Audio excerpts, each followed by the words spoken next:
This project has a lot to recommend it. You have very compelling subject matter, a distinctive director. What aspect of it appealed to you? Mike, I think, first of all, the writer-director Mike Mills.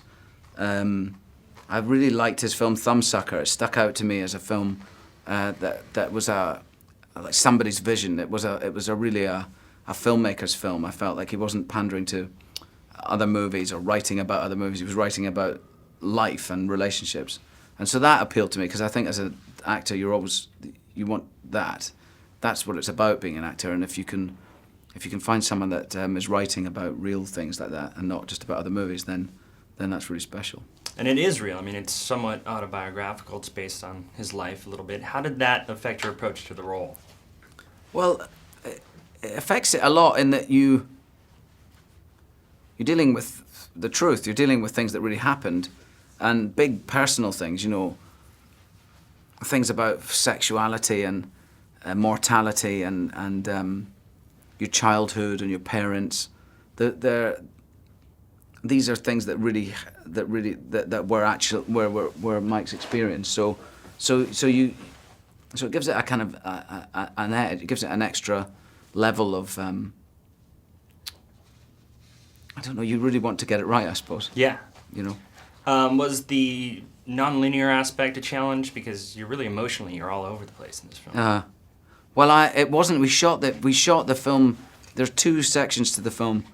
There's the first story is Oliver, who I play, and his father Hal, Christopher Plummer's character, where Hal comes out of the closet and tells his son that he's gay, and starts living his true life as for the first time in 75 years, lives as a gay man, and it's a story about Oliver with his dad during that time, looking back at his childhood, trying to work out what his childhood meant with his mother and father, when his father was a homosexual man, and then his father's diagnosed with cancer and starts to become ill and pass away.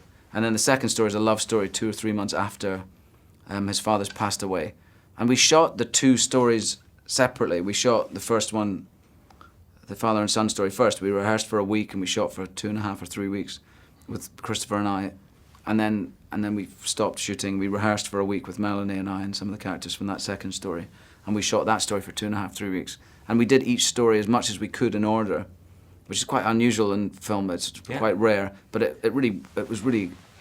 I was always a little bit. I always thought it was a bit of a gimmick, that, but because as actors it's our job. We shoot everything out of sequence. We can make it work. It's kind of what we do. But it really helped. God, it was really interesting because your memories were your memories. In the second story when I'm working with Melanie, my character Oliver is remembering his father in those last days, and I was able to do that because I could remember playing the scenes with Christopher, weeks before. Yeah, it certainly worked. It was an effective strategy. Yeah.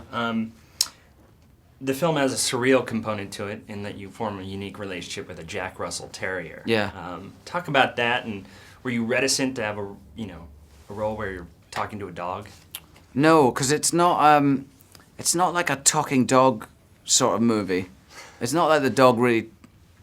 It's not like Yogi Bear or something. No. Yeah. I get it. I really get it. I think that's kind of how I am with my dog, and I know it's how Mike is with his dog, and there is a dialogue there, but it's not like your dog's talking to you. But I don't know how literal it is. I don't know that it's a surrealist kind of moment in the film, other than those are maybe what Oliver thinks, that those are kind of the what he's projecting the dog's thoughts are, I think. And there's some of them are very, very funny. There are some very funny moments. But I feel like you have a conversation with the dog like that. Yeah. And it's not really that dog's talking to you, but you're imagining that's what the dog might be thinking.